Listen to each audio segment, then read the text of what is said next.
Keep it real simple, bring everything right back to ground zero, 'cause it all comes down to this: love God and love people.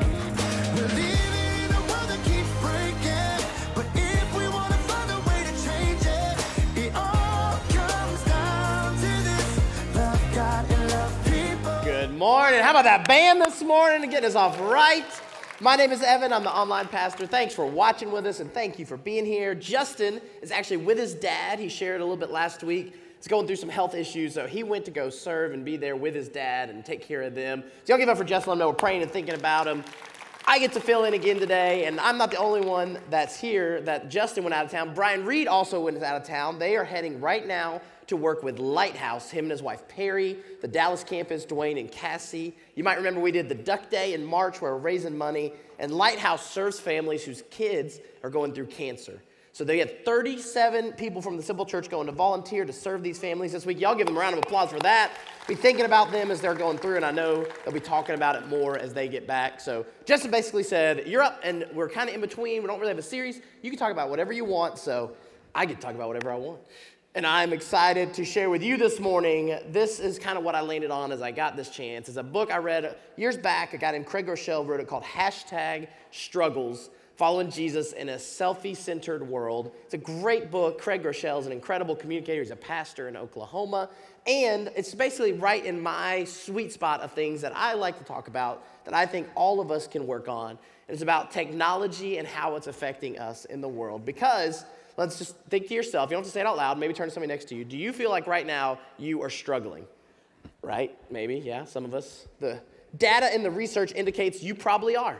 Odds are, if you're watching here, you found this message. I actually just got to talk to a guy in the lobby who said he's been going back and watching past messages on YouTube. They're all available there. If you're looking to find and you just happen upon this message today, I'm so glad, because all of us, I think, at different points can struggle. All of us can go through different stuff. And I'm kind of a data guy. I like knowing things. Like Justin is more of a feel guy, right? He's a musician. He's more creative. I want to know why the way things are. And so I pulled some research, and the number one thing people said after the message day was, I'm not sure where you were going at the beginning of this message, but it landed really well. So stay with me, all right? We can do this. I believe in y'all. You good? We're okay? All right, good. We're looking for some feedback. Here we go. So the top 4 concerns in the United States right now, if you ask people, polled Americans, what are you most concerned about? Financial instability, amen, right? Political instability, future pandemics, pretty good reason why. And then global warming are the top 4 concerns. Wherever you feel like you are, if you had to think to yourself, what is the number one thing right now I'm worried about, concerned about, struggling with? Keep that in your mind, okay? So this is what we're saying most Americans, the majority, are worried about. John Tyson is a pastor I follow. He put this up a couple weeks ago and really hit me that he is trying to minister and work and talk about mental health. The percent of U.S. undergraduates, college students that are struggling with mental illness, he found this research, this data, says anxiety is up 134% since 2010, depression increased, ADHD, bipolar, anorexia, substance abuse, and schizophrenia, all on the rise, dramatic amounts since they've been tracking this in college students for about 10 to 15 years. We hear this, you talk about it, you know people in your life, but what are your struggles? What are you struggling with? We'll go to parents, right? I'm a parent. I have 3 beautiful daughters. The number one thing parents are worried about, mental health, also on the top of the list. 40% of parents say they're extremely or very worried about their child struggling with anxiety or depression. 36%, so 76% are at least somewhat concerned about their children's mental health. Being bullied, being kidnapped or abducted. My mom texted me after I made this joke and is like, for the record, this is actually what they teach. But I remember very clearly her recording Oprah on a VHS tape. This is how old I am, I'm sorry. This is a VHS tape. She would record the Oprah special of how not to get abducted, how to serpentine and run, right? Anybody seen this? Where you don't get taken, you go and watch out for things. These are after-school special things my mom would make us watch to not get abducted. So apparently, that's still alive and well with parents worried about their kids getting abducted. Getting beat up or attacked, having problems with drugs or alcohol, these are the top concerns of parents. And I am a parent. I have these 3 beautiful daughters. Nora just turned 8, Eliza is 5, and Willa is 6 months old. Mallory, my incredible wife, does a great job in being a mom. I'm working on being a dad. But what really tripped me out as we were talking about this, Willa was born in November 2022, And she is going to graduate with a very famous person you might remember from a cartoon as a kid. Anybody remember the Jetsons? Right? So the Jetsons, came out in 1962. It was set 100 years in the future. And that means that George Jetson, per the cartoon, was born in 2022. The same as my daughter, Willa. George Jetson is in a graduating class as my daughter, the baby's right now upstairs in the nursery. They are born in the future that the George Jetson is supposed to grow up in. Pretty wild, pretty crazy. So this got me thinking, who's the oldest person in Simple Church? So I looked it up. We have a database. When you fill out a communication card, when you let us know what's going on in your life, we want to email you, send you a text message or an email reminder. And some people in the Simple Church are pretty old. Turns out we had a couple typos because there are people that are over 1,000 years old, apparently, that have visited Simple Church. So I actually went and fixed those. And I found the actual oldest person who ever visited Simple Church and let us know. Miss Elaine was born in 1920 and was a visitor at Simple Church. Pretty incredible. If you're older than that, let me know. I'll correct the record. We'd love to hear from you. That's a long time. Think about the world since 1920, what you know about history. And I'm going to just go off on a sidebar for a moment. Justin's not here. He's over helping his dad, so I can kind of just throw this in real fast because I just found this really interesting myself. This is a Twitter thread I found a while back of the New York Times pulling letters that people wrote into the newspaper of complaining that their kids are spoiled. If you've ever said this, you've been guilty, you're not alone. Because 2021, Moms sparked debate after children today are spoiled and indulged compared to kids in the 70s and 80s. Any kids of the 70s and 80s like Justin? Good, they were more at the first hour, so hopefully we're going to do this because I don't think they took this really well because they want to look back on it. 1997, people think kids today are spoiled, but it goes back further. So let's keep going. They don't know the meaning of suffering. When I was a child 75 years ago, which means she was born in 1898, they're complaining about the kids then. Let's keep going. We got more. I got the receipts here. Children today are brought up to enjoy only amusements that cost money, such as movies and roller skating. Hating on roller skating in 1943 during World War II, kids were spoiled then, so if you're a grandparent in here, you were born around that time, your parents thought you were spoiled. But it's not just you. Let's keep going back. Today's children spoiled. Are they spoiled? Remove a girl or boy today from the radio, the telephone, furnace heat, making people soft, the automobile, libraries, movies, and other forms of amusement and comfort. But my favorite, I think, 1900, this woman took the time to handwrite a letter and send in to complain about how ruffles in clothing are ruining the children of today. That was her soapbox she has very passionate about. But the oldest one they found, 1895. So literally almost as long as there has been the printing press and people talking about the next generation, they've kind of been complaining about it. It's kind of hard to read here. I'll just give you this one. Most of the children now are spoiled anyway, either by being overly dressed or being petted and praised until they are unbearably pert. I had to look that word up. It means like overindulgent or think highly of themselves.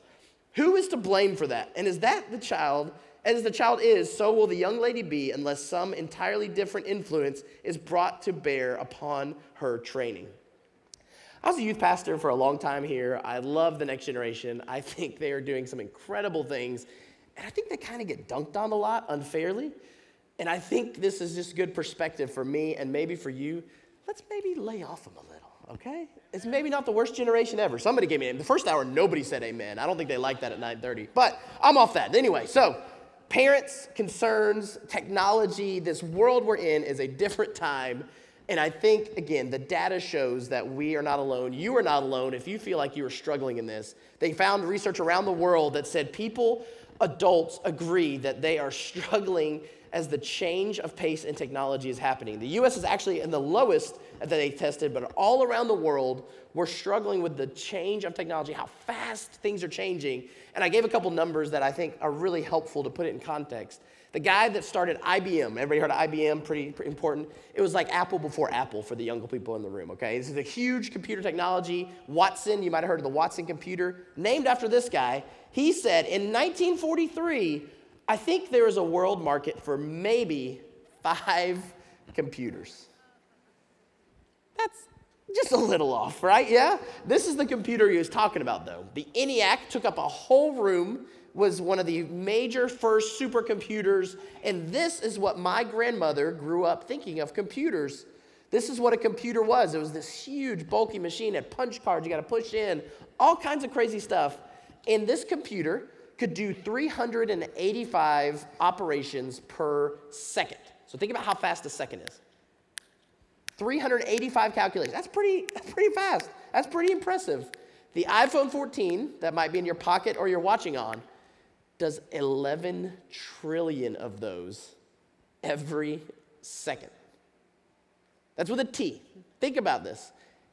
The computers in most of our lifetime are so much faster and do so much more than anything that they could have predicted less than 100 years ago. And then Apple this week, if you're not up in this, you're not into technology, this is kind of my thing, I geek out a little bit, announced what they've been working on for almost 8 years, put hundreds of millions of dollars in, what they think the biggest, most important company in the world, the future is going to look like for us. Watch.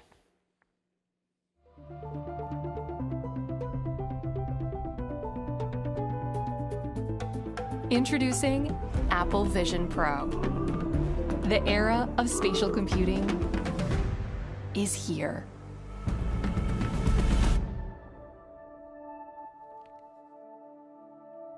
When you put on Apple Vision Pro, you see your world and everything in it.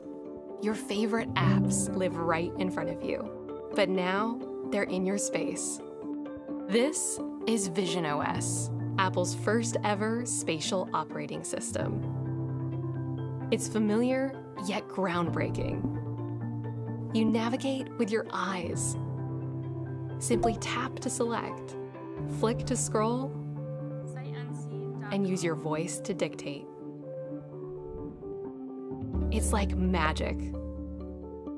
Apps have dimension, react to light, and cast shadows. Even though these spatial experiences are happening inside Vision Pro, it looks, sounds, and feels like they are physically there. Foundational to Apple Vision Pro is that you're not isolated from other people. When someone else is in the room, you can see them, and they can see you. That is real right now. I have a picture. They're really kind of creepy because what's doing is projecting the camera footage of your eyes out in those goggles as you're walking around and looking at people. And there's a show called Black Mirror that comes out. It's like a modern Twilight Zone. There's new season this week, and we were talking this morning, like, I don't think they're out of stuff. I think we've reached it. They did an episode about this kind of thing 8-10 years ago, and it is wild. If you're in here and you're in your teens, 20s, 30s, this is kind of what we've grown up in, but some of you, you can still remember not having any of this technology at all, and it's gone and changed everything. So what do we do about it? AI is another thing people are talking about a lot right now. We're trying to figure out what that means. ChatGPT is this app that came out and is the fastest app in the history of the world to reach 100 million users in less than 2 months. Think about 100 million people and how overwhelming that number seems. It's changing everything. We got to play with a little bit of AI technology. Caleb's on our staff, and we were looking at this product that you feed your voice into it, and it can replicate your voice. This is a consumer thing you can go download right now. And so I did it. I wanted to try and see. So this is a video of my little avatar, but the voice is not really me. Watch. Hello, this is the AI version of Evan. Evan is not actually saying any of this. His voice was uploaded into an app, and now I am replicating it. Isn't that weird? Pretty trippy. It's not perfect, but it's close. My parents called me a couple weeks ago and said, you will not believe, we just went to Jalapeno Tree in Tyler, Texas, and got seated by a robot. Not like cool New York, Los Angeles stuff. They've got robot servers putting people at tables in the Jalapeno Tree. All of this stuff is going and changing and just wild. And I believe that as a Christian, as a pastor, as the church, we have a responsibility to try to figure out what this is going to do to us. How is it affecting us? There's a great documentary came out, I think 2 years ago now, that was on Netflix called The Social Dilemma. And they asked the people who were going and working in Silicon Valley that have kind of had some issues with how things have gone about social media and what they did. And the results, not super encouraging. Watch. What I want people to know is that everything they're doing online is being watched, is being tracked. Every single action you take is carefully monitored and recorded. A lot of people think Google's just a search box and Facebook's just a place to see what my friends are doing. What they don't realize is there's entire teams of engineers whose job is to use your psychology against you. I was the co-inventor of the Facebook like button. I was the president of Pinterest. Google, Twitter, Instagram. There were meaningful changes happening around the world because of these platforms. I think we were naive about the flip side of that coin. We get rewarded by hearts, likes, thumbs up, and we conflate that with value and we conflate it with truth. A whole generation is more anxious, more depressed. I always felt like fundamentally it was a force for good. I don't know if I feel that way anymore. Facebook discovered that they were able to affect real-world behavior and emotions without ever triggering the user's awareness. They are completely clueless. Fake news spreads 6 times faster than true news. We're being bombarded with rumors. If everyone's entitled to their own facts, there's really no need for people to come together. In fact, there's really no need for people to interact. There's really no need for people to interact. And I had people come up after the service earlier and like, I'm not on it. I'm not on any of that stuff. I'm not gonna use it, it's fine. And I think there's something to that. But I also think that it's really hard for the next generations behind us to completely just pretend like it's not there. So how are we going to help shepherd and walk through this modern world that we live in? Because Google gave us search results. You can look these up. These are things that are trending for people that are using technology. Where to meet friends, huge increase the last couple of years. How to meet people, giant spike post-2020. How to stay in contact with someone, social groups near me. We're the first people in the history of the world who were able to see inside the lives of other people in real time. You can see what your friends, your neighbors, people you don't even like are doing. We're more connected than ever before. But study after study after study show that the more social media that we use, the less happy people are. Why? Craig Rochelle, the author of this book, is a great book. Highly recommend. #struggles if you're looking to read something this summer, need a summer beach read. He said, never before have so many people had so much and felt so dissatisfied. Why? Because A, people who created these apps are trying to make money. After I watched this documentary and some people we knew talked about it, like, I never thought about this, but they said in the documentary that if it's free, that means you're the product. If what you're using is not charging you something, they are making money off of you using it. And as somebody who's a little more tech savvy, I was like, yeah, you got to understand that's the agreement, but that blew some people's minds, and maybe you've never thought about it. They have an incentive to keep you on the app, to keep your attention, to keep you moving, and especially with younger generation, as kids, we're trying to teach them this. I think we have a responsibility to help understand why these things are happening. And a guy named Simon Sinek is an author, speaker, is a great person on this subject, explains the science of why kids, and maybe some adults, if we're honest, have such a hard time with this. Watch.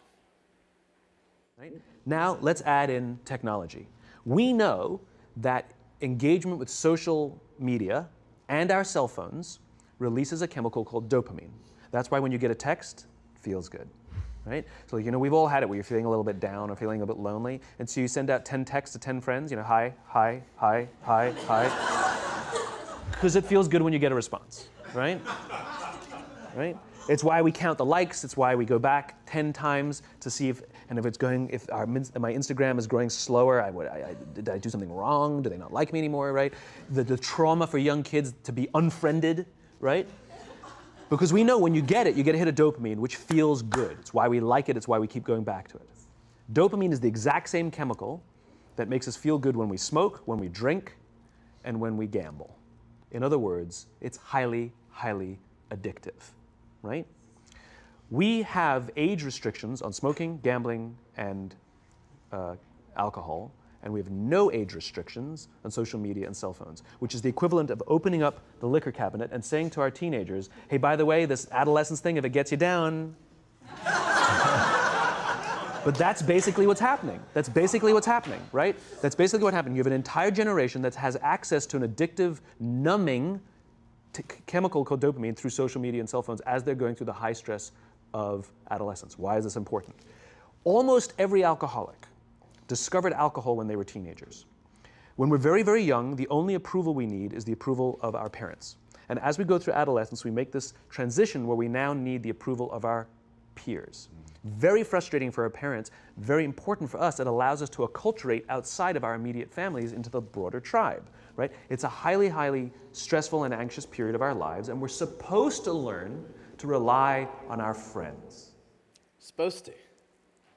But if you've got the easy, cheaper way to just go and feel connected, of course we're going to take it. It's human nature. It's not intuitive to think about this until it's years down the road and you look back and see. As a youth pastor here at Simple Church for years talking about this, I made the point, this is something we have to try to help this generation work through. And if you're a parent, a grandparent that feels like, it's not, I don't even know, I don't understand, I'm not going to do it, who is going to help to talk through how to do this? Because every time that we seek that instant affirmation, that dopamine hit in social media, our body is learning to ignore that feeling, that longing for connection that I believe all of us have to drive you to real friendship. Because more people started watching Friends than having friends in the last 20, 30 years. Craig Rochelle in the book, I think, sums it up perfectly. One sentence says that we live for likes, but deep down inside, we're longing to be loved. And turning to the screen, turning to the social media, turning to these other things. I'm pro-technology. I love this. I think that it is still a lot of good it can do. I am optimistic about the future, but we cannot just push to the side and pretend like there's not the downsides, because it's like drinking salt water. When you look at salt water, what happens is the water content versus the salt actually pulls out more of the water in your molecules than you actually get water back in. So the more that you drink, the more water that you go. That's the reason that you can't drink the salt water, because it goes and ends up killing you when it feels like it should be quenching a thirst that you can't live without. Just one other side note on this, working with teenagers for a long time, being around people and now raising kids, it's not just kids either. Adults like to point the finger, and we like to be like those people in the last 100 years writing in, complaining about the next generation a lot. But this is a short story that they wrote for a project I found. My wish is to become a smartphone.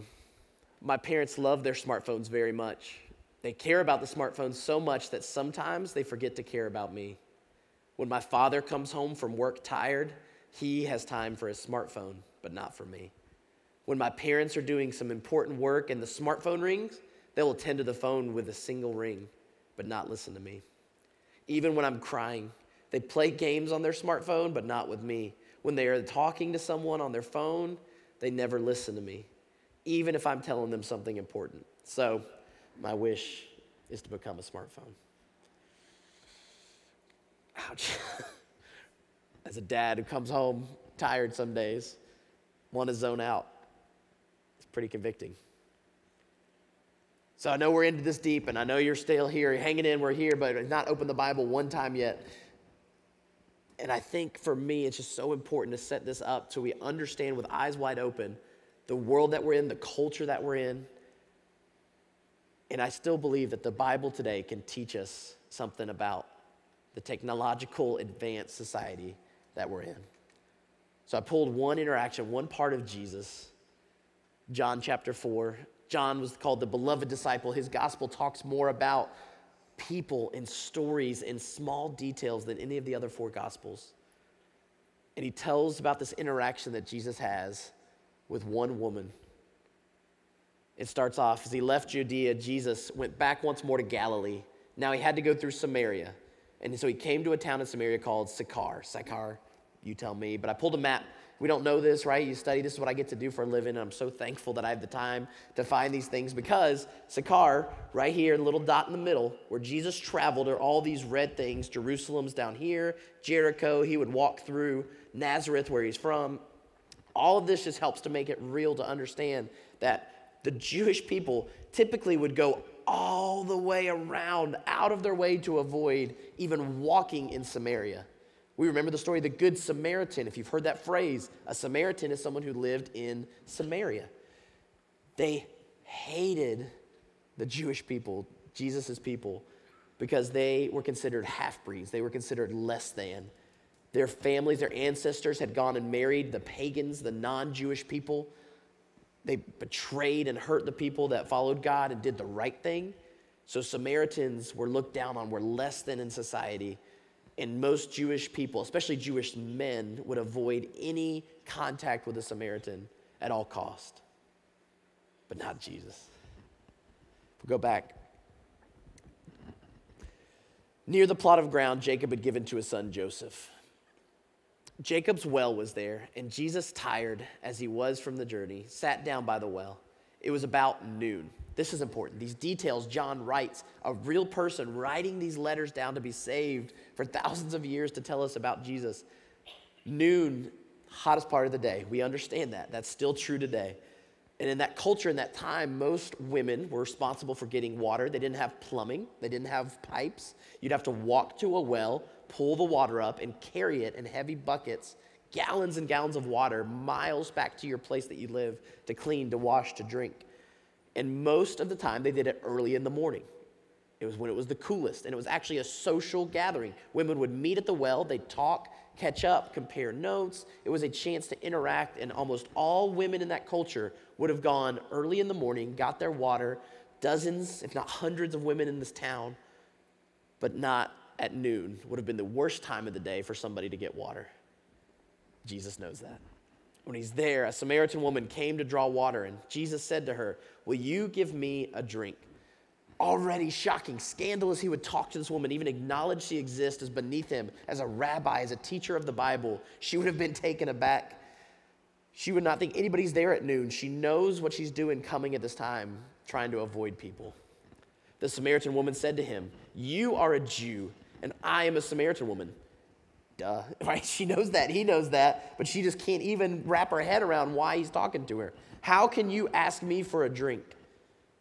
Jesus answered, "If you knew the gift of God and who it is that asks you for a drink, you would have asked him and he would have given you living water." Jesus starts to change the script. He starts talking about God. He brings us up in this conversation.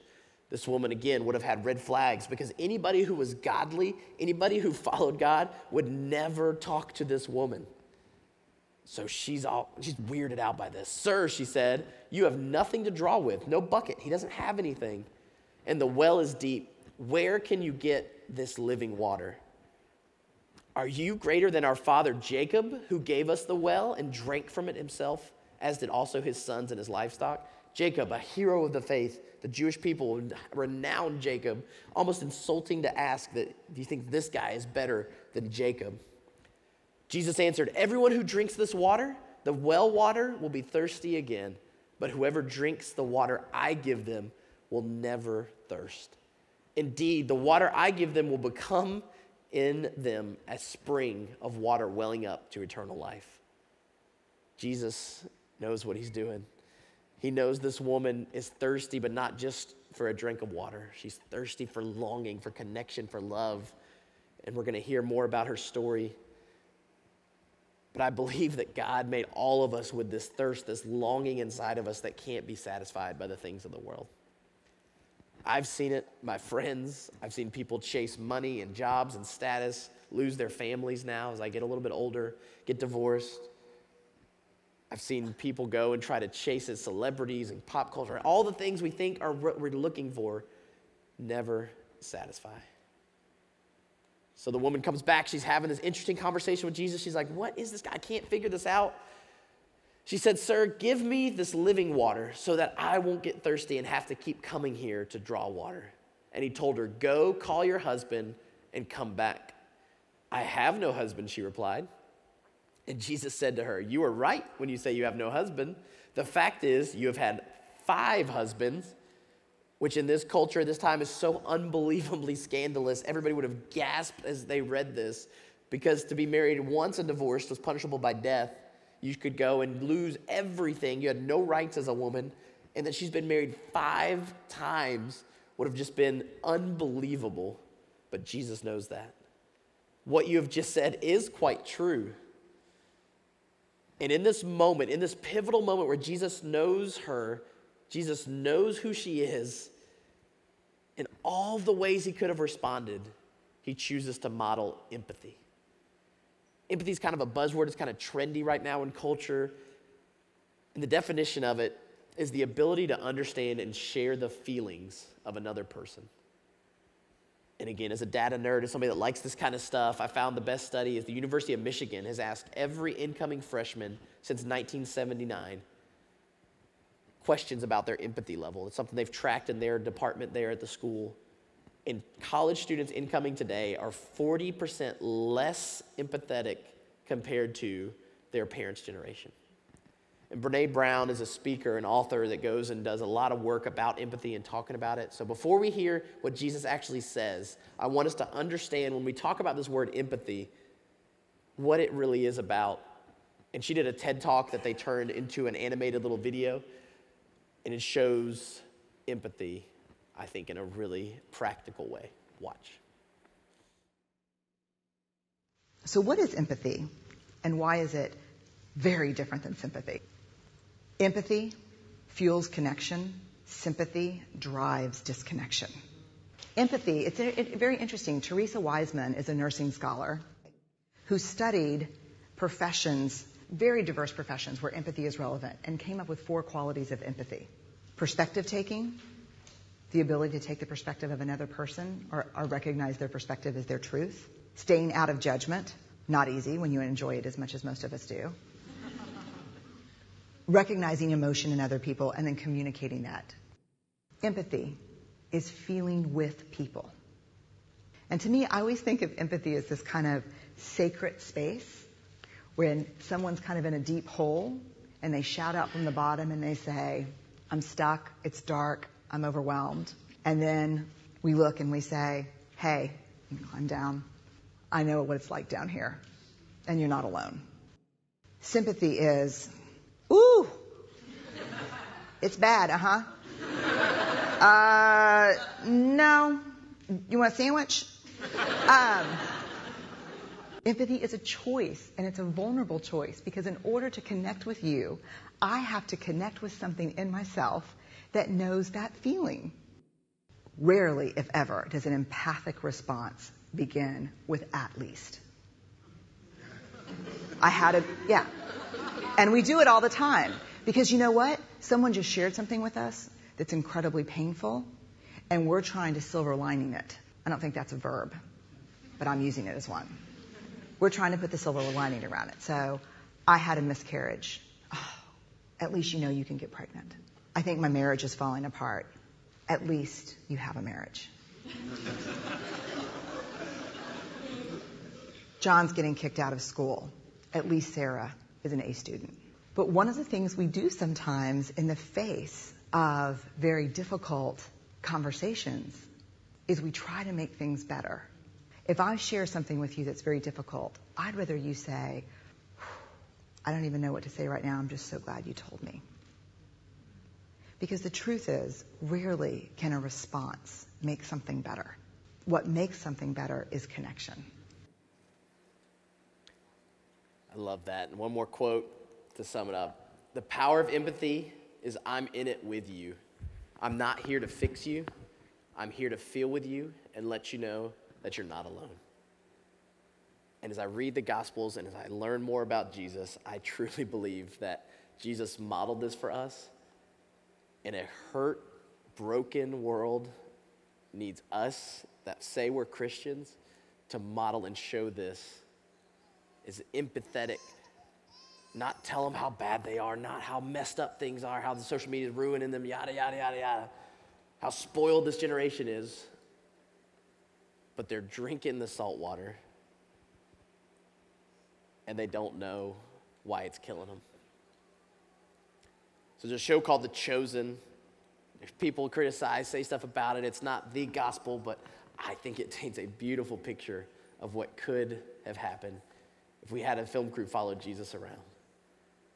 In this interaction with the woman at the well, to tell you the end of the story, instead of seeing it on paper, comes alive. As I wrap up and just think about how I would have responded, how you would have responded to this woman.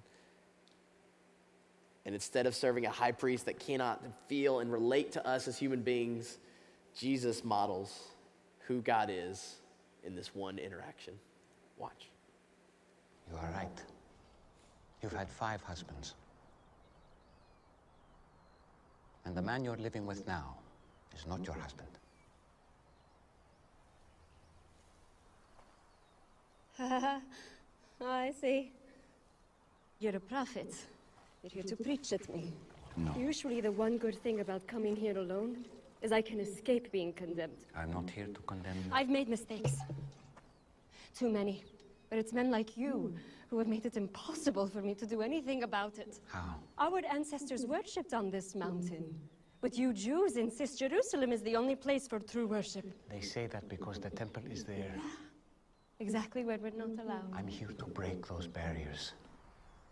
And the time is coming when neither on this mountain nor in Jerusalem will you worship the Father. So, where am I supposed to go when I need God? I've never received anything from God, but I couldn't thank him even if I did. Anywhere. God is spirit. And the time is coming and is now here that it won't matter where you worship, but only that you do it in spirit and truth. Heart and mind, that is the kind of worshiper he's looking for. It won't matter where you're from or what you've done.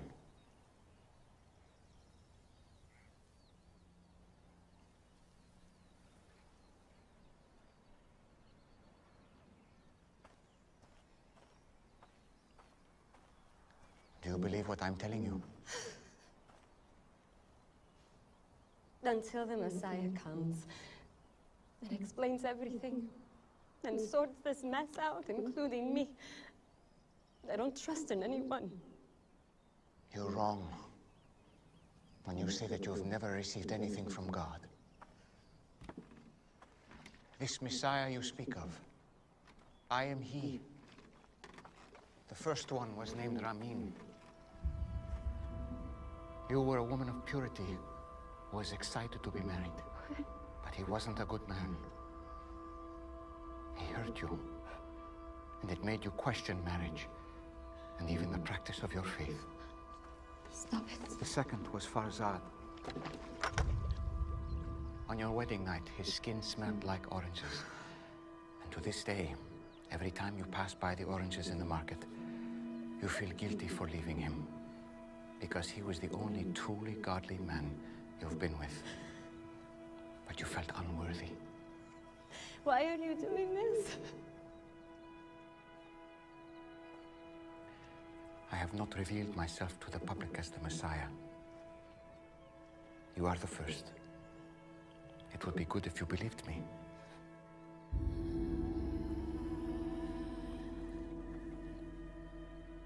You picked the wrong person. I came to Samaria just to meet you. Do you think it's an accident that I'm here in the middle of the day? I am rejected by others. I know. But not by the Messiah.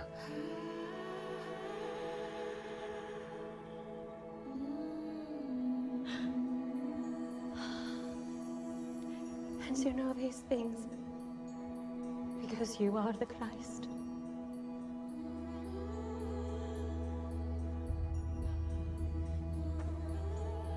I'm going to tell everyone. I was counting on it. Spirit and truth. Spirit and truth. It won't be all about mountains or temples. Soon, just the heart. You promise? I promise. told me everything I've done.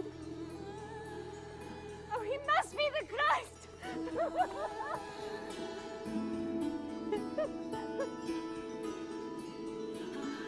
Hey, wait!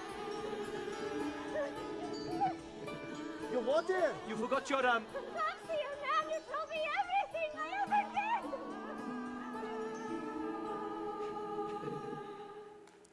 That's right. You can clap for that. Simple Church started 16 years ago to be a place where it's okay to not be okay. And depending on how you grew up and your background in church and religion and denominations and all of it gets so complicated. But at the end of the day, we think that Jesus changes lives. John 4:29, she says, "Come see a man who told me everything I ever did." Orthodox tradition believes that that woman, the woman at the well who's not named in the Bible, would go on to become Saint Fotini. She would be baptized by the disciples. She would become an evangelist speaking through the Roman Empire, would help convert the entire Roman Empire, the most powerful force in the world, to Christianity. Her family would be captured, tortured, and killed by Emperor Nero, who would use Christians as torches, light them on fire, do the most horrific things imaginable, put them in the Colosseum. And it's said that she was actually martyred. She became a saint, was killed by being thrown down a well that was empty because they would know her testimony. And as a little joke, a little twist of irony there, she would be killed for her faith at a well, which changed everything for her. One encounter with Jesus changed her life. John, writing it, was changed, who wrote the letter that would tell us thousands of years later, was changed. And Jesus, even in the world today, even with the technology and all the other stuff, still can change me and change you. I got to go to an event this week with church planners that are trying to start churches. Got to go encourage them to be there. It was a great week. Met a guy named Joe. Joe's in his 50s. And 10 years ago, was a seminary student trying to go and follow God with his life. And his mother-in-law asked him to co-sign on a loan to help a business. Being a good son-in-law and wanting to stay married, he decided to do that. A couple years later, as he's in seminary class trying to follow God, do this thing with his life, he gets a phone call, ignores it, gets another phone call, ignores it from a number he doesn't know, finally picks up, is the FBI coming to arrest him. It turns out his mother-in-law and his sister-in-law were working together in that company to embezzle hundreds of thousands of dollars. And as he went to court, even though there was no evidence that he had done anything wrong, the judge said that there's too much money on the line and I can't let you off, and spent a year in federal prison. Joe's son was in the army and he's not allowed to go on the base to visit now as a federal convict. And Joe is still choosing to follow Jesus, to still go and try to start a church and reach hurting, lost people. And you can fill in the blank. It's somebody you know, it's somebody in your life. Maybe it's not somebody you know and you found Simple Church, you got invited. Whatever your circumstance is, whatever has happened to you, you've been married 5 times, Jesus still loves you. Jesus wants you to turn to him and wants to help you to navigate the world that we're in. So who is Jesus to you? Jesus knows everything about us. We believe he loves us anyway. And John, who wrote that book, the Gospel of John, also wrote letters later.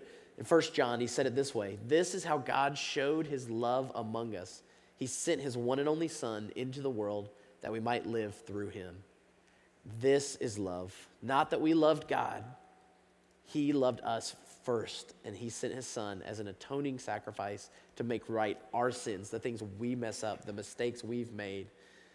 And dear friends, since God so loved us, we also ought to love one another. No one has ever seen God, but if we love one another, God lives in us and his love is made complete in us. So what do you do about it today? We're going to wrap up. We're going to leave. We're going to go eat lunch. You get busy. Life happens. The first thing is, if you don't know Jesus, today's your day. You can start following him, and he knows everything you've done. He knows what you did last night. He knows what you did last week, and he still loves you, and he still wants you to turn to him. to help satisfy what you can never satisfy with anything else. If you know Jesus and you're lonely, you are struggling, you've become a Christian, things aren't great right now, ask and pray for people to show up in your life. As a church, we want to be here. Justin, over and over again, since Simple Church started, his favorite verse has been that the sick don't need a doctor. I mean, the healthy don't need a doctor, but the sick do. That we want to be a place that you can come, and it's okay to not be okay, but it's not okay to stay there. And if you do know Jesus and you feel like you're in a good place, we all have our struggles, but right now you're like, I think I'm okay. Things are all right. I pray that we would be a church, a place, a people of empathy that need so badly someone to come alongside them. When you go eat lunch today, that they wouldn't think that the Christian people coming out of church are the worst shift. That we would be able to go and be a light in the world that needs us so badly. I pray that we could do that. If you're looking for a place to start, you don't know what to believe, I'm about to pray for us. I'm about to lead us in a prayer. And if you've never asked Jesus into your heart, you want to become a Christian today, it is very simple, but it's just the start of something that's not easy, but it's worth it. If you're struggling to feel like you've been disconnected from God, you got back here to church or watching this message online, read the Bible. Spend some time this week. There's a reading plan. I put a link. It's on our Instagram, our Facebook, that goes along with this topic that I think is great, called Liking Jesus. And as the world is changing faster than ever before, I still believe and I have hope that Jesus hasn't changed, but we can help the world that needs it so badly. Let's pray. God, I come to you and I'm so incredibly grateful that you loved me first. I didn't have to do anything to earn it. God, I don't deserve it. And for every person listening today, every person watching, you love them. And you love us enough to not want to stay where we are. And if anybody in this room has never asked you to be the Lord of their life, to follow you, God, all the things they may have heard growing up, maybe they're just completely new to this church thing, and they don't know where to start.